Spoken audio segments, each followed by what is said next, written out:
Today, I'm going to try to make the most useful tool for content creators. Yes, it's a note-taking app. Very original, I must say. But hold on, it's not going to be another basic note app. Instead, I'm aiming to create the definitive must-have app for every content creator, script writer, especially small ones like me. But there's just one problem. I know nothing about making apps, let alone what code even is. So I take the easy route. Not only am I going to learn how to build a working functional app, I'm also going to learn how to distribute it into the market and make it fully downloadable for all of you guys who want to try it.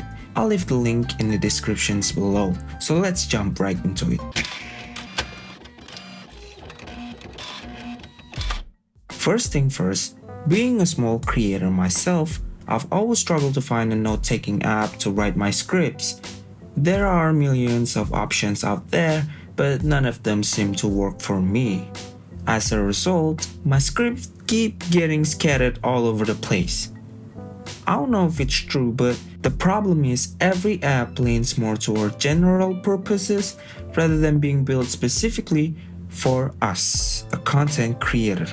So I decided to make this app for my own personal use, because what is a better way to spend your unemployed time than making a desktop app that nobody uses?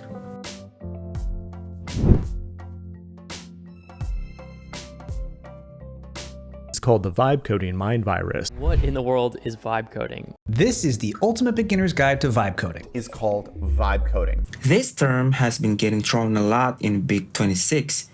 It's like the new most addicting activity you can do, but I never get the hype of it, let alone knew what vibe coding meant, until I start this app. So the first thing I did was pick my code language. I used what everybody's been using right now, which is Python. Then we start. Initially, I thought this was going to be easy, because all I had to do was ask ChatGPT to write the code, then I pasted it myself. That's how the first prototype was born, a simple UI with a working text editor.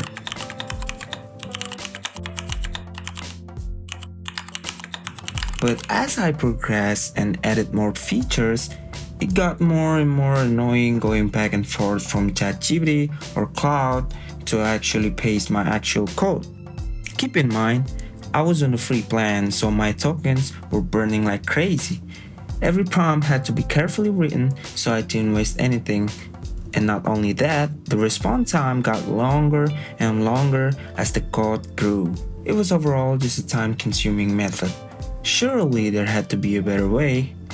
And luckily, I discovered Visual Studio Code, an actual working space for coding. But that alone wasn't enough without AI Agent, a whole different rabbit hole. But I wanted to keep things simple, so I used OpenCode. Let me tell you, this was the turning point. Having an AI agent inside your VS Code just made things 100 times better. It removed the frictions of going back and forth between different software, and the free limit was generous, so I locked in. After days of just working, features, fixes, bugs after bugs, the app was finally ready. It runs exactly how I want it, with some key features like floating windows, a material sections for each project, history, different themes, a font chooser, and a drag and drop box with a built-in screenshot. I was happy with the overall results, tailored down exactly how I do my research and scripting. Then I designed and tested 3 simple icons, but ultimately went with the simple one. Everything was ready.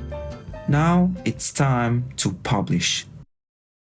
Having no money, I had to figure out how to publish my app for free. There were basically 2 options. So the first option is GitHub. I set up my GitHub account and pushed all the code, while making sure none of my personal files got included. Then, I packaged the app into an executable for the official release so you guys can download it.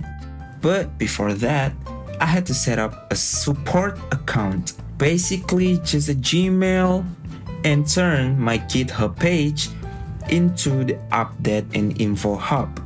Then I set up PayPal and Ko-fi because your boy is broke, know what I'm saying? Everything was done.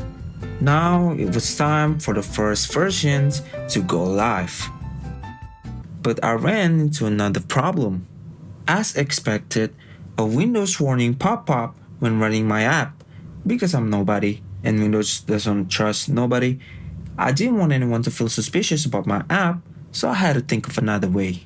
That's where the second option is, Microsoft Store. Because luckily, by the time of this video, Microsoft was offering free registrations for anyone to publish their app. It used to be a paid thing. I set up a Microsoft Solo developer account, then repackaged the whole thing into the recommended .msix format for the Microsoft Store, set up all the details, screenshots, features, banners, and pricing, waited another day for Microsoft to certify my app, got rejected for minor issues, fixed it, repackaged it again. Finally, my app was officially live on the Microsoft Store. It's genuinely rewarding to see your app on the store. It feels like a huge milestone for me because I've been on this platform for as long as I can remember, so I want to at least contribute something to the community while making some dollars, baby. So that was my journey from making this app to actually using it for this video. I hope you guys enjoyed it, and if you're interested, please do consider giving it a try. And with that, I'll see you guys in the next video.